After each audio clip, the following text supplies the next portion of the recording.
भारत की एयरलाइंस कंपनियों को लगातार जो बम की थ्रेट कॉल है, वो लगातार आ रही हैं। छठवां दिन है और 50 से ज़्यादा फ्लाइट्स में बम रखने की जो फर्जी कॉल है, वो अभी तक रिसीव की जा चुकी है। तो इन सारी चीज़ों से कहीं न कहीं एविएशन सेक्टर में इस वक़्त काफ़ी चिंता है और इस चिंता को जो है वो बताया भी गया है, भारत सरकार भी समझती है। गुरुवार को भारत सरकार की जो विदेश मंत्रालय है, उसने बाकायदा एक आधिकारिक बयान दिया और इसमें ये कहा अमेरिकन सरकार को भी जो है इस बात को लेकर बताया गया है, सारी जानकारियाँ उनसे शेयर की जा रही हैं।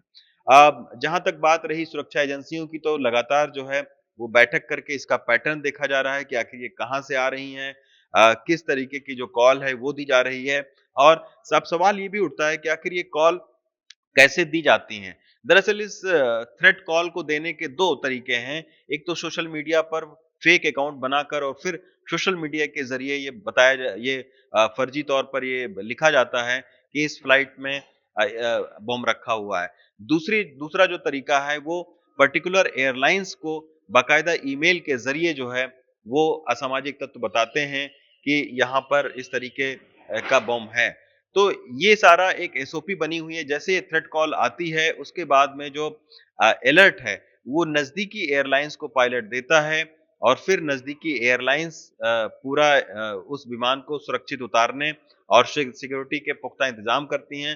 फिर ये फ्लाइट उतरती है, फिर इसको आइसोलेशन बे में लेकर जाया जाता है और वहाँ पर बाकायदा सामान की तलाशी होती है, पैसेंजर को पहले ही अलग कर दिया जाता है, उनकी भी सारी जानकारियाँ ली जाती हैं। तो ये एक एसओपी बाकायदा बना हुआ है। लेकिन आप सोचिए कि छठा दिन है आज और हर दिन मतलब 15 अक्टूबर से ये सिलसिला शुरू हुआ है और रोज़ कभी 6, कभी 7, कभी 2, कभी 3 और आज तो सबसे ज़्यादा कॉलें आई हैं, यानी 10 से ज़्यादा अलग-अलग एयरलाइन्स की फ्लाइट्स को जो है, वो एक कॉल की गई और ये कहा गया कि यहाँ पर बम रखा हुआ है। उसके बाद जब तलाशी ली गई तो अच्छी बात ये रही कि कहीं पर कुछ भी नहीं उस तरीके से मिला, लेकिन इससे नुकसान क्या होता है एविएशन सेक्टर को नुकसान साख, दूसरी बात है पैसेंजर का घंटों जो है वो फँसे रहना।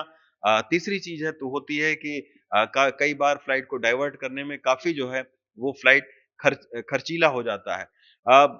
इसके सामने कई सारी जो है सूत्रों के हवाले से खबर आ रही है कि हो सकता है कि भारत विरोधी जो ताकतें हैं, वो एविएशन सेक्टर को बदनाम करना चाहती हों या उनका नुकसान करना चाहती हों, इसके वजह से ये एक पैटर्न बना हुआ है कि लगातार 6 दिन से जो थ्रेट कॉल हैं, वो लगातार आ रही हैं। अब आप सोचिए कि हमारा एविएशन सेक्टर जो है वो लगातार प्रोग्रेस कर रहा है।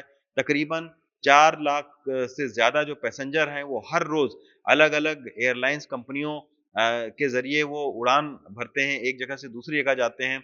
तो ऐसे में जो है ये एक बड़ा सॉफ्ट टारगेट है भारत विरोधी ताकतों के लिए और यही वजह है कि इन सारे विषयों पर जो है वो सुरक्षा एजेंसियाँ लगातार मॉनिटर भी कर रही हैं, इनको देख भी रही हैं और उनका ये भी कहना है कि कुछ दिन में जो भी लोग इसके पीछे हैं उनको चिन्हित कर लिया जाएगा और उनको जो है वो कानून के दायरे में लाया जाएगा। लेकिन एक परेशानी का, एक चिंता का विषय ये ज़रूर है कि भारतीय एयरलाइन्स कंपनियों को लगातार जो है वो थ्रेट कॉल आ रही हैं।